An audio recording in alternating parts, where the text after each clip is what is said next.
Welcome, one and all. Sunday Live, the third edition of the 2020 season. I'm your host for today, Mike, the Fantasy Hitman, Wright from the Fantasy Footballers podcast.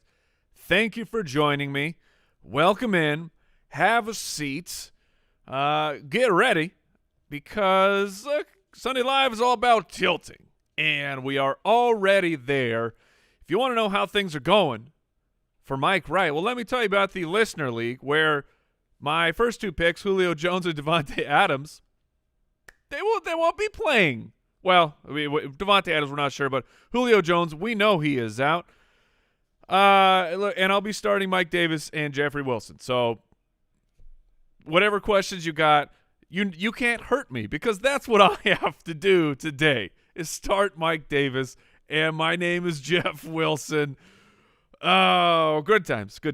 Welcome to Sunday Live, ladies and gentlemen. Let's get into the big picture, the ins and the outs, because there is a lot of moving and shaking that has been happening this morning. Like I said, Julio Jones is, in fact, out. That is the big one. Wow. Look, it's probably for the best. Julio Jones needs time to rest for the Atlanta Falcons, and it gives fantasy football players a chance to make that move, make that pivot. You don't have to stare down. Julio Jones is playing. Do I play him? Because I didn't want to have to make that decision, and now it has been made for you. You were not playing Julio Jones. Michael Thomas is out. Devonta Adams, like I said, he is the Sunday night game. He is currently sitting at doubtful. They are going to take him all the way up to game time, which is it's a little bizarre. I mean, I get the game time decision thing of, let a player warm up. But the way it was phrased is they're going to give him all the way to game time to let him heal up.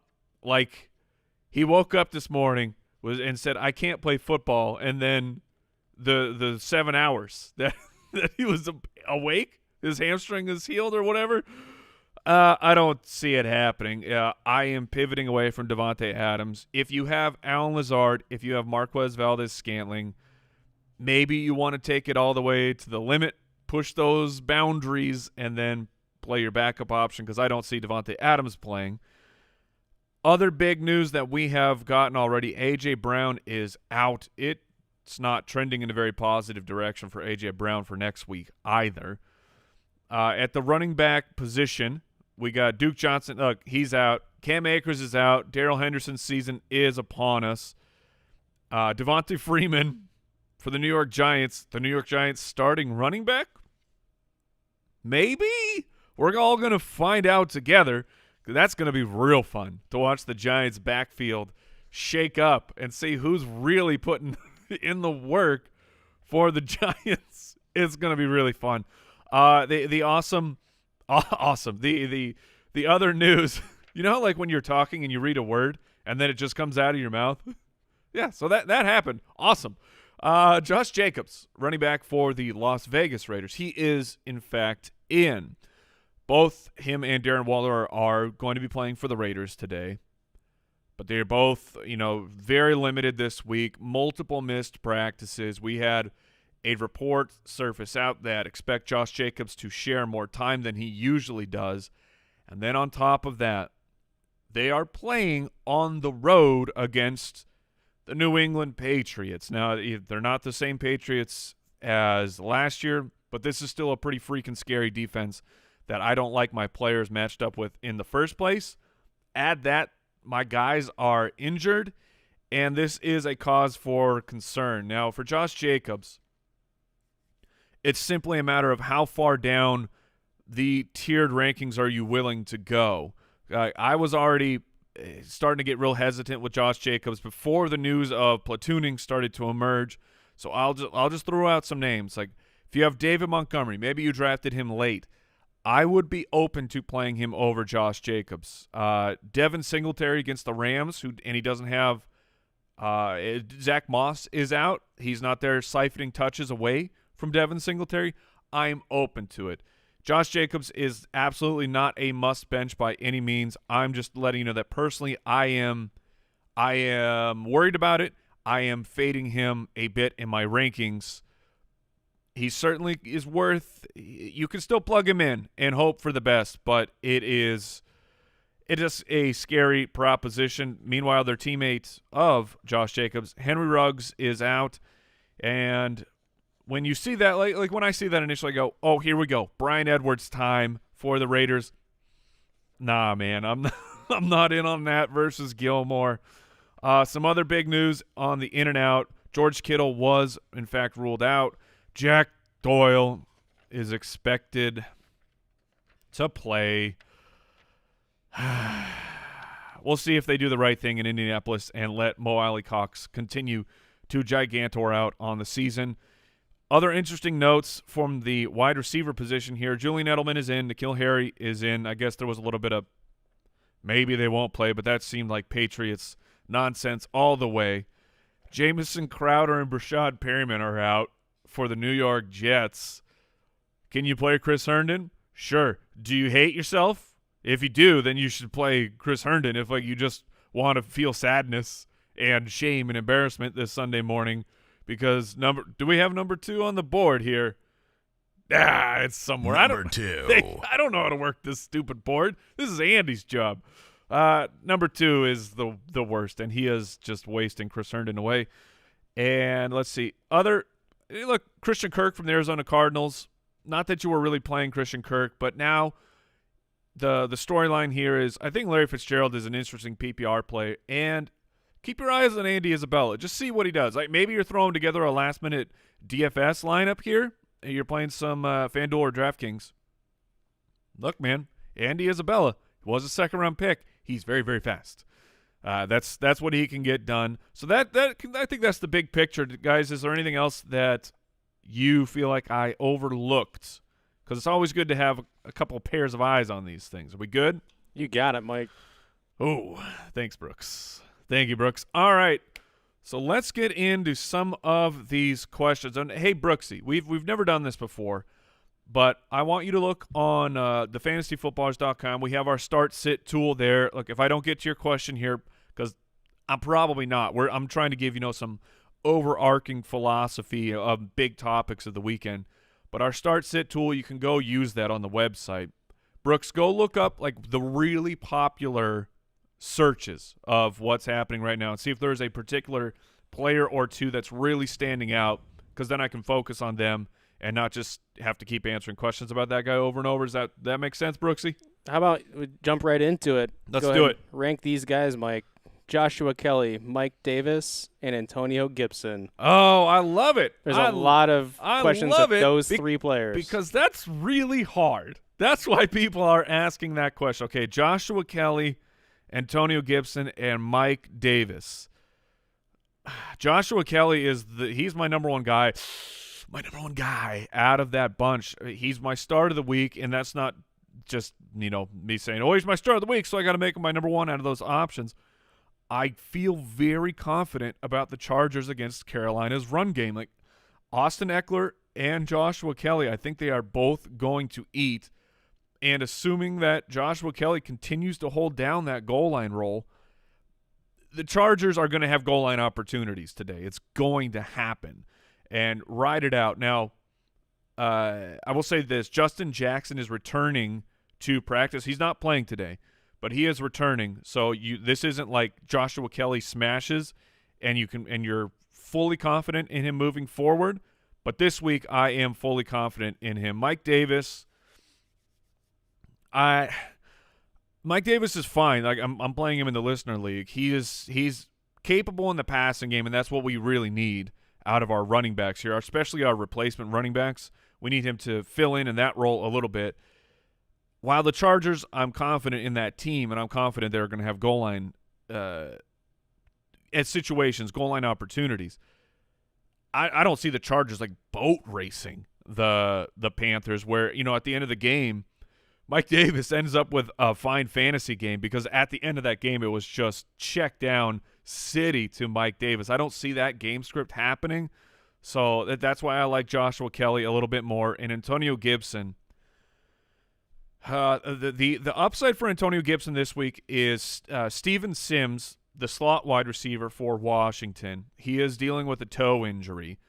We just haven't seen Gibson or McKissick get involved in the passing game for Washington. We need to see that happen. If they are just going to be running Gibson, he's already one of the most elusive players of the year through 2 weeks, and it's very, very small sample size.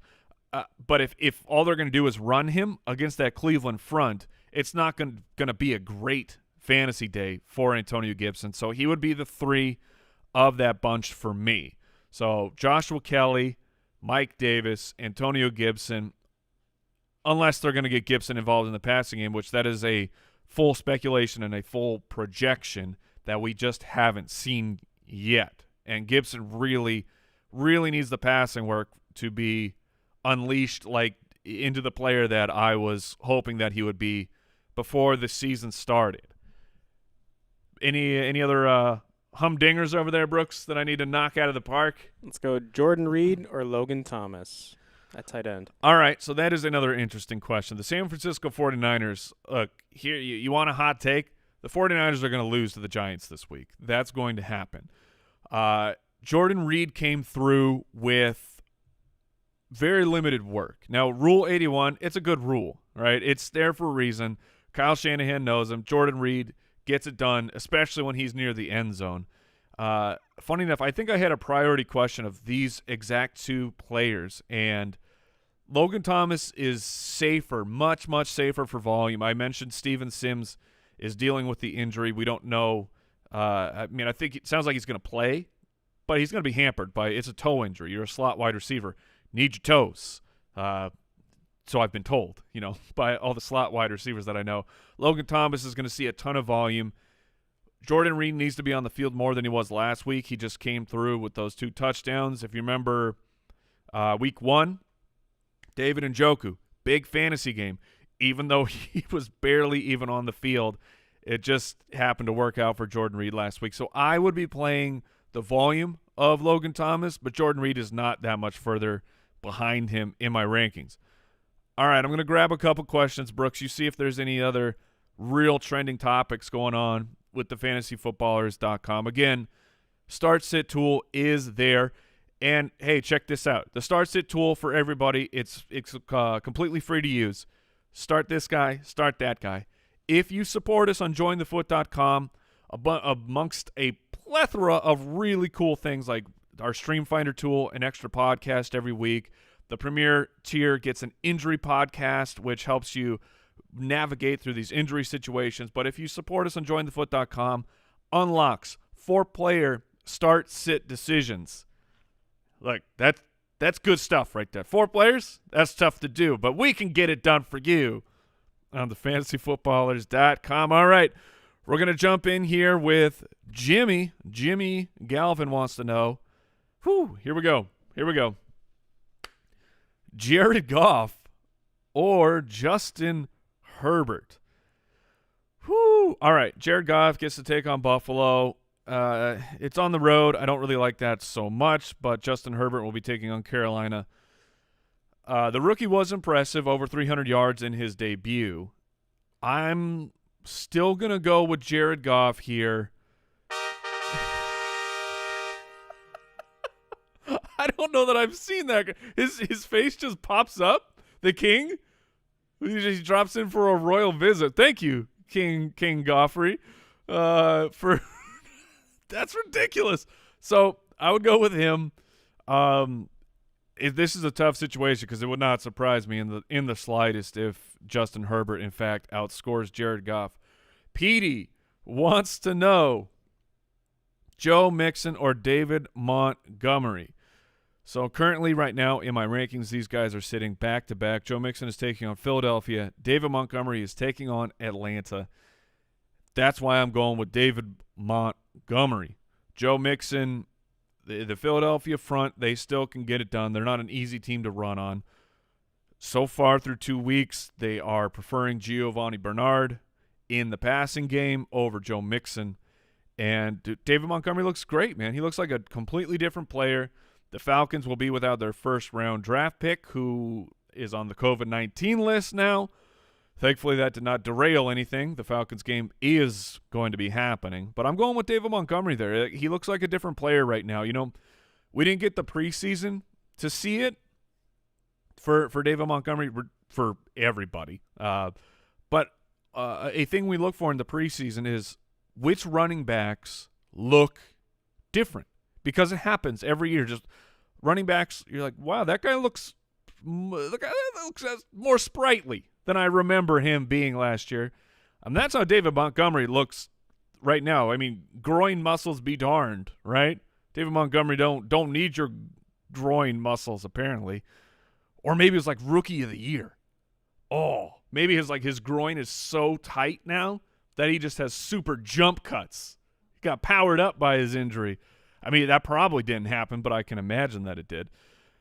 Next question comes in from Elizabeth, and she wants to know, Tannehill or Watson? So Deshaun Watson, he was a pretty hot topic on the podcast this week. He gets the matchup with Pittsburgh. Deshaun Watson, you guys know the Wolverine meme where it's Wolverine on the bed and he's looking at a picture, and DeAndre Hopkins is in that picture, and Deshaun Watson is just so sad that Bill O'Brien sucks at his job and traded away DeAndre Hopkins. Like, how sad right now is Deshaun Watson? I mean, I know he's wiping his tears with his millions of dollars, but he still wants to be good at football, and it's really difficult when you trade away your best player. Okay, so anyways, Deshaun Watson gets to take on Pittsburgh, and then Ryan Tannehill gets to take on Minnesota. I'm playing Ryan Tannehill over Deshaun Watson. It's a dangerous situation, but I mean, I woke up feeling dangerous. Me and Baker, we do that all the time. It's dangerous to play anybody over Deshaun Watson on any given week because of his ability as a quarterback, his ability, his arm and his legs combined. Deshaun Watson's an incredible player. But I'm going to play Ryan Tannehill against Minnesota, and Minnesota sucks right now. We'll leave it at that. This next question coming in from Jeff wants to know, mac and cheese for breakfast. Jeff, why not? Why not, man? Go for it. It's your life. Live it how you want to live it. This next one from Winchester, Gibson or Devonta Freeman? It's Gibson. Devonta Freeman is not coming anywhere close to my starting lineup. If Freeman scores 3 touchdowns, great. It's happening on my bench. I am not playing Freeman. We saw what happened with these players who had a full training camp, but they didn't have the preseason. We are seeing how banged up they are getting through these first 2 weeks. Devonta Freeman has had nothing. He did not have a training camp. He didn't have a preseason. He has not had 2 weeks of football. He's been hanging out. Now, I know he's healthy because he's been hanging out, but now he's playing behind that Giants line. That Saquon Barkley could barely get anything going. Devonta Freeman, out. Outskis. He's not in my lineup. He's on my bench. I'm letting that situation simmer and get into a more of a situation where I can feel actually confident playing him, especially when you got Antonio Gibson. Don't overthink that one. Gibson is in. Derek wants to know, okay, I like this. Russell Gage or the Flying V. This gives me an opportunity to talk about Russell Gage. I'm in. Let's go. We are all in on the Atlanta passing attack. Calvin Ridley is a top 10 wide receiver this week, easily for me. Russell Gage, stock way up. Hayden Hurst, stock way up because Julio Jones is out. I'm not scared of the matchup. Really, for Matt Ryan, you're never actually scared of any matchups because he just absolutely gets it done. So I'm playing Russell Gage, man. Flying V, Will Fuller. I know he's not on the injury report. Wink, wink. But no, man. No. That matchup against Pittsburgh is so terrible for Deshaun Watson and the Houston Texans and Will Fuller. I am out. Russell Gage is in. Couple more questions here before we wrap it up. Brooks, do you have any other trending players back there? Nope. He's shaking his head at me. All right. Gonzalo wants to know Harry or MVS. So N'Keal Harry from the New England Patriots or MVS. Oh, man. I don't really particularly like either of these options this week. They're both deeper. I do believe that Devonta Adams is going to sit. So I'll play MVS. The matchup is not great. Sorry, my friend. That one's tough. I don't have a lot of confidence in there. But you know who I have confidence in? Today's sponsor, Pristine Auction, best sports memorabilia site of all time. You can't see it in this camera shot, but a loyal Foot Clan supporter of the show, they just sent us a signed Mighty Ducks poster. Averman from the movie signed this, and now that thing is up on the wall. But get signed jerseys. Get your signed Mighty Ducks merch at Pristine Auction. They got a bunch of cool stuff. You can make a completely free account. Use the code BALLERS. You get $10 off your first purchase. PristineAuction.com. Now, back to the questions. Anthony, Tyler Higbee, or Jordan Reed in a full PPR? That one's Tyler Higbee. Stick with it. Look, the Jordan Reed, I kind of already covered him a bit, but also in the Jordan Reed factor, it's not Jimmy Garoppolo this week. He's playing with a backup quarterback. Nick Mullins has shown from time to time that he can get things done. The matchup's fine for him against the Giants, but I'm going to play Tyler Higbee. He's too high-tiered up for me to consider going down to Jordan Reed. All right, Alex. Whew. All right, there's a barn burner here, fellas. Robert Woods or Stephon Diggs?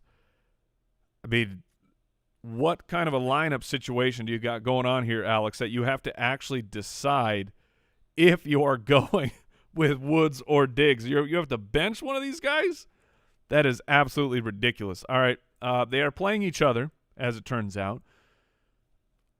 Through 2 weeks, I am taking massive L's on fading Stephon Diggs. He's heating up. Josh Allen is heating up. Official NBA Jam rules here. Let's see if they get on fire here. There's no way I'm benching Josh Allen and Stephon Diggs at this moment. They are just clicking on all cylinders. Next question. Oh, Bucket thinks they're funny with Calvin Johnson or Jordy Nelson. Hilarious. T-Vision Productions wants to know, why should I play T.Y. Hilton over Russell Gage or Corey Davis in PPR? I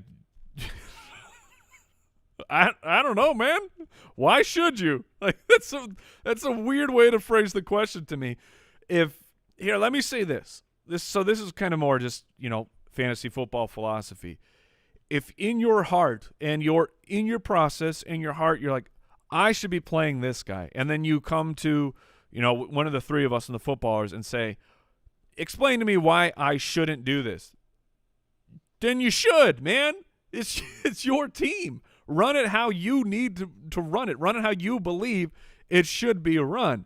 Now, if you're not fully convinced yourself of who you should play, that's when you say, like, man, should I play T.Y. Hilton, Russell Gage, or Corey Davis? But if you're coming in hot and you're pointing the finger directly at me and you're staring into my soul and saying, explain to me why I shouldn't do this, I'm not going to. You should clearly be playing T.Y. Hilton. That's who you believe in. Now, for me, for the rest of the people, maybe you're making this decision as well. I don't mind the Russell Gage play here. I don't mind him over T.Y. Hilton. I would be playing T.Y. Hilton. Now, T-Vision Productions clearly whatever. We'll let that one go, T-Vision. Hopefully you got your answer. All right.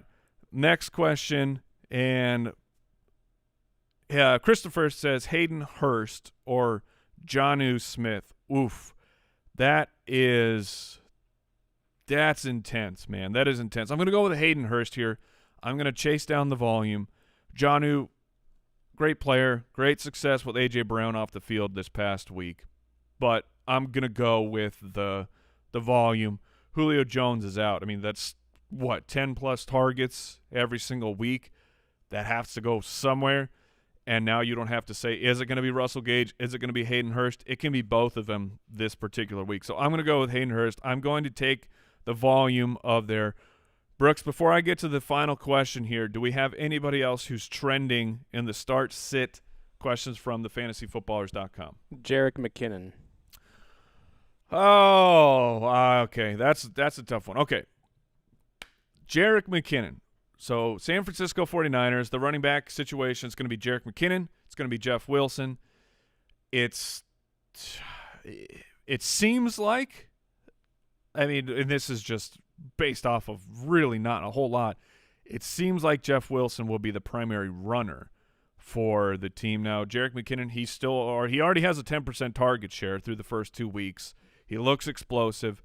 He hit on a big play last week once Mostert and Tevin Coleman were knocked out, which Tevin Coleman is on the IR now. So Jerick McKinnon is a good longer-term play. Even if Mostert comes back, sooner than later it will be Mostert and Jerick McKinnon. That's why I believe it will be Jeff Wilson, then McKinnon.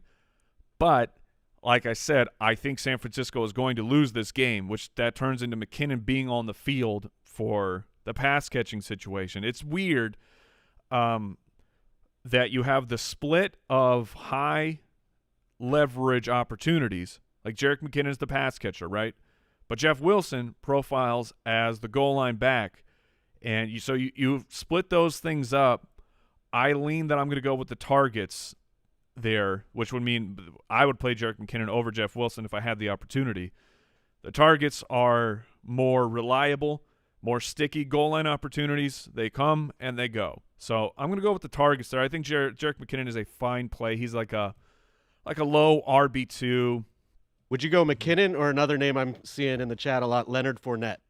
Oh, that is an excellent question. I will not be playing any Buccaneers. That is my policy. If you have a different policy, then that's yours. Like, no shirt, no shoes, no service, no Tampa Bay Buccaneers. That's just how I'm rolling with things until that situation clears itself up. That is a dragon I will not be chasing. So I would go with Jerick McKinnon. That's going to do it for today's Sunday Live. I hope you keep the tilt man at bay out there, Foot Clan. Remember, all your start-sit decisions, thefantasyfootballers.com. If you want that 4-player start-sit tool to unlock, that is for those who support us on jointhefoot.com, and you get a whole bunch of other extra really cool stuff for starting at just $5 a month, man. You get a whole podcast every single week. So it helps you. It helps us because we're an independent program. I got to support guys like Brooks and Al Borland and these fools that run amok in our studio. But thank you for watching. Good luck. Remember, keep it beautiful. Mwah. See you next week.